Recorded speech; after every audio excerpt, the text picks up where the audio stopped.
Hey guys, and welcome back to Z3 Cubing. Today I'm going to be checking out MoYu's new $9 3x3 compared to GAN's new $50 3x3. Now right here I have two of the most exciting recent high-end 3x3 releases to the market from MoYu and GAN respectively. Now you may be saying a $50 3x3 sounds like a high-end 3x3, but a $9 3x3? How can that be high-end? So that's the question that I want to explore in this video today. Can a $9 3x3 not only be comparable in performance to a $50 3x3, but can it actually be a better choice for high-end speed cubing? Not everyone has the money to just go out and spend another $50 each time GAN releases a new cube, myself included, although luckily the Cubicle.com was nice enough to send these puzzles over to me to check them out and show them off to you guys. They really are a great store for all your cubing needs, so whether you want to buy one of these puzzles or literally any other cube, make sure and use the discount code Z3Cubing for 5% off your order, and I'll let them know that I sent you. Anyway, as for the 3x3s we're going to be checking out today, on the budget side, we have the MoYu RSM 2020. Now, if you remember back to the MF3RS lineup, which included lots of great budget 3x3s like the MF3RS2, which I had a magnetized version of as my main, and I really enjoyed it, they eventually would create the MF3RS 3M, which didn't get as popular, but they were all great budget puzzles, and more importantly, they were made by Mofeng Jiaoshi, which is kind of like a sub-brand of MoYu. That's what the MF in MF3RS stands for. But after making some modifications to their magnetic third version of this budget cube, I guess they decided to just release it under their MoYu brand name as the RS3M 2020, which is actually pretty surprising because most MoYu 3x3s are like in the $30, $40 high-end 3x3 range, and I guess that means they're just really confident that this one can compete with those flagship 3x3s. And yeah, given how good the other 3x3s in this lineup have been, even back when they were released by Mofeng Jiaoshi, I am really excited to get into this, especially given all the new features that they have on this cube, even for a $9 3x3. It's going to be really exciting, but first let's also take a look at the GAN Air M. This one's a little bit more straightforward. Basically, GAN, years ago, released their original 356 Air, which became a really popular 3x3 because of its light and airy feeling and great performance. And then later on, they made a few more variations like the GAN Air X, which introduced these cool magnets in them and was just a really nice and stable cube, as well as the GAN Air XS, which also had a new version of magnets, and it was very fast and flexible. This cube is currently my main. Anyway, ever since then, there's been a bit of a debate about which of these two cubes is better, the very solid and controllable X or the very fast and flexible XS, but there's no doubt that the perfect cube would be right in the middle, and hopefully that's what this cube is going to be. That's what I've heard at least. Anyway, there's no new cool features or anything, just the standard adjustable tensions, elasticity, and magnet strength in a nice light cube, all for actually $47. So even if it may not be the most exciting new release in the world, it should be the perfect ideal GAN cube, and actually for a reasonable price compared to their other 3x3s. Anyway, let's go ahead and get inside and compare these two puzzles. So starting off with the MoYu box here, it looks like they went with the standard kind of papery cardboard design, which is a lot less nicer to look at and open. In fact, this one just does not want to open. I guess there's some tape on there. Oops, I guess I kind of ripped it. Okay, let's get into here. It looks like we have a little box, a cube, a nice little MoYu cube stand. That's pretty cool, actually. Accessories box. Okay, let's open this up, see what's inside. We got some cards and instruction manual, as well as a little screwdriver, adjustment tool for the tensions, as well as it looks like an extra little centerpiece thing. So let's get all the stuff that we don't need out of the way. Overall, a decent unboxing experience, except for the box itself. I guess I should have noticed the tape there. Oops, okay. Now on to the GAN Air M, and for over 5 times the price, I do expect a much nicer unboxing experience. This time though, I have noticed that there is tape on the box in advance, so I came prepared with a knife. Let's cut that open and cut that open. And now it should kind of slide open. Oh yeah, that is nice, just like an Apple box or something.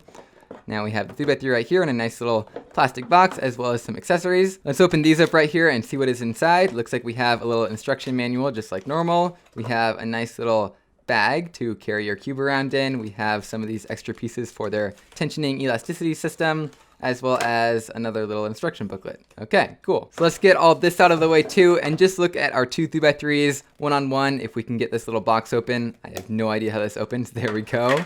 Looks like they're both wrapped in plastic. We can get that off real quick. There we go. Now just taking a look around these two puzzles, it looks like the shades are relatively similar. Of course, we have slightly brighter colors on the GAN cube, but altogether not that different. MoYu's logo sticker is removable, although interestingly, it does still say Mofeng Jiaoshi on there, whereas GAN's logo is not removable, but the GAN Air does come in either stickerless or black stickered variants, whereas the RS3M only comes in stickerless. The other little aesthetic difference is that the GAN Cube has these black insides, so you can see the pieces are black with stickerless caps on them, which makes it look pretty cool compared to the MoYu one, although it shouldn't have a big difference on solving or anything. The cubes both claim to be 56mm, although the GAN Cube does seem to be a touch larger, maybe like half a millimeter, and the GAN Cube is definitely a little bit lighter at 68 grams compared to 86 grams. Also, one more thing about the outside of these puzzles, most people are used to the plastic on stickerless cubes being like perfectly smooth, whereas some other stickerless puzzles are kind of like frosted like this with a little bit of texture on them. And on a scale from perfectly smooth to textured, I would put the GAN Cube like right about here, just a tiny bit of texture,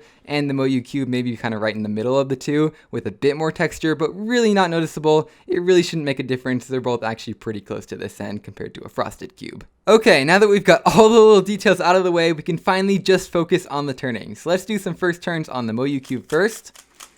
Okay, it feels definitely kind of light and fast, but very dry on the inside. The plastic has a little bit of a weird consistency to it, almost like it's a cheaper kind of plastic on a budget cube, but it doesn't really feel bad. It still does feel solid. It doesn't feel like it's gonna break on you or anything. Let's try out the GAN Cube. Oh yeah, that's definitely GAN plastic. That's nice and light and airy and just exactly what you'd expect a GAN Cube to be. It definitely does feel more solid than the XS, although it definitely also feels more flexible than the X. So yeah, I think this is going to be the perfect combination of those two I was talking about earlier. I would say that right out of the box, both of these cubes are equally fast, although they definitely both do have the potential to get faster or slower and more controllable according to your liking, especially this one. This one does feel like it needs some lube. This one, though, definitely does feel more enjoyable to turn right now just because there is a little bit of that factory lube in there. It just feels a little bit softer, and yeah, it just has that really nice, light, airy feeling. This one is pretty light, too. They are both very smooth in their turning, although this one feels just a little bit less nice in its smoothness, kind of like you're just having two flat surfaces rubbed together, whereas this one kind of has these friction bumps all over the place. It definitely feels a bit more cushioned, whereas this one just kind of feels a bit more squared off and blocky. Not to say this one isn't good though. I mean, this is a great cube, especially for $9. This cube is definitely not 5 times as good as this cube. In terms of the balance between stability and flexibility, I would say that this cube is definitely more on the stable side. It kind of has a little bit of that blocky kind of squared off feeling, but not really that bad, not like you'd find on a true budget cube, but it definitely could be a little bit more flexible. Whereas this cube, I mean, it really strikes the balance really well between the X and the XS. It is super stable and also super flexible at the same time. So the GAN Cube would definitely win in that category. But other than that, there's like no real true differences between the turning other than just kind of like a comfort thing. This one just feels a little bit more pleasant, a little bit nicer to solve on. Whereas this one just feels like it's, I don't know, a little bit cheaper, but it still is really nice and the performance is almost identical. Actually, while we're at it, let's check out some of the more objective measurements of cube performance. So let's try and do exactly 45 degrees forwards corner cutting. Yeah, that's pretty easy on this cube. Maybe like line to line forwards. It can barely do it, and maybe backwards, half a cubie, 3/4 of a cubie, almost a full cubie. Can't quite do almost a full cubie. On the GAN Cube, we have 45 degrees. That's easy. Line to line forwards.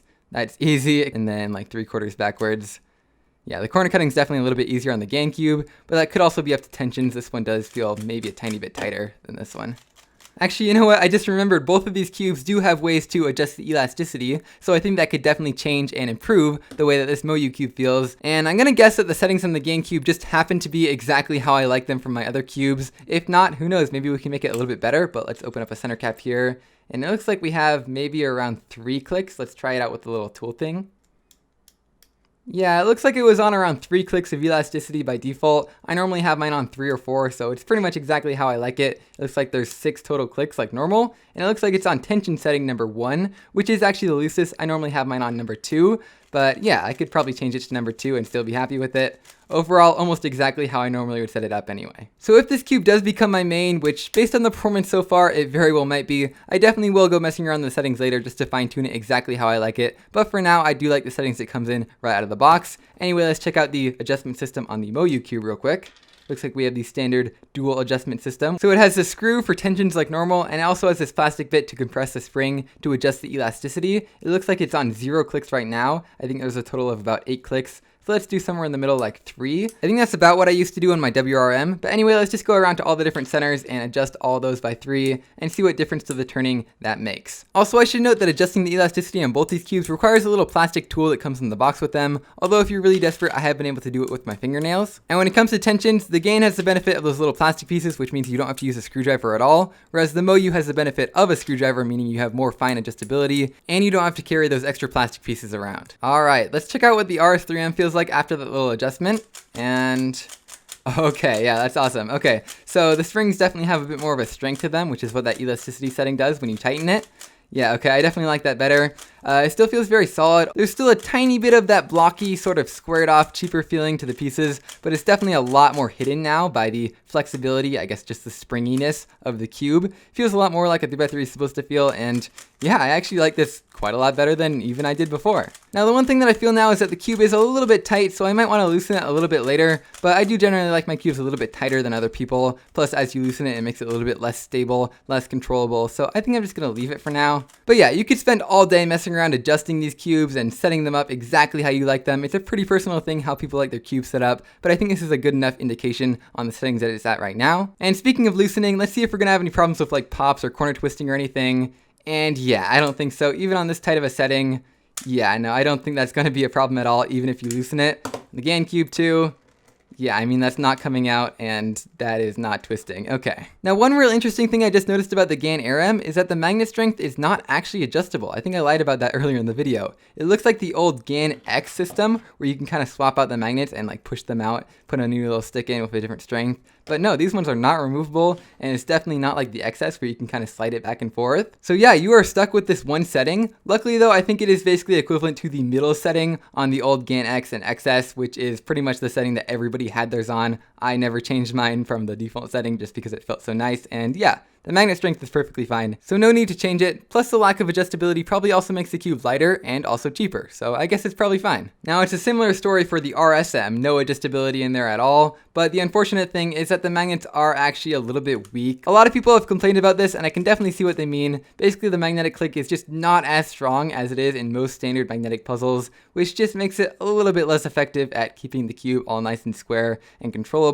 Personally, I don't mind too much, so if you're okay with lighter magnets, it shouldn't really be a problem. But if you think it might be an issue for you, the Cubicle has actually made custom versions of it with slightly stronger magnets, plus lubed and set up exactly how they think is best. I promise you, the people setting up cubes at the Cubicle are experts at it, and they can almost definitely do it better than you can. They definitely can do it better than I can. So the Pro Shop version of this cube is $17, which is a really good price for a 3x3. It may sound like a big increase from $9, but I mean $8 to put more magnets in here, plus lube it perfectly professionally. I think that's a pretty good deal. Or if you want slightly more specialized lubricants, it's just $20 for the Angstrom, Mystic, or Cellritage version of this cube. Those are all amazing lineups of puzzles, so go ahead and check those out. I'll put the link to the original one in the description, and they'll have links to all their custom setups with stronger magnets on that page. Same thing goes with the Gain Air M right here. It's $47 with somewhere between $7 and $10 extra for their custom lube setups, which I would definitely recommend. Again, links to everything down in the description. Anyway, before we end the video here, let's just scramble both these cubes up and do a quick solve on each of them to compare the performance. I bet there won't be any big difference between the solve times on the two of them.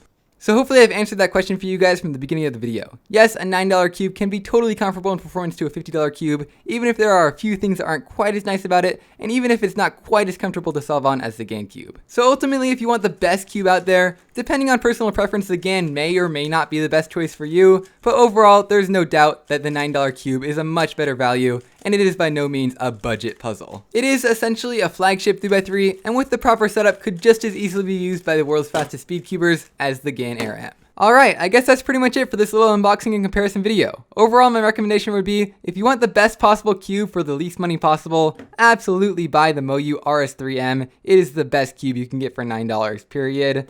And if you want the best cube, period, then definitely at least consider the Gain Air M. A lot of people will probably say it's the best cube on the market. In fact, I think it's probably going to become my main, but it's not necessarily the best cube for you. Anyway, as always, be sure and check out these cubes at thecubicle.com. Links in the description. Discount code Z3Cubing for 5% off everything, and that's pretty much it. I'll see you guys next time.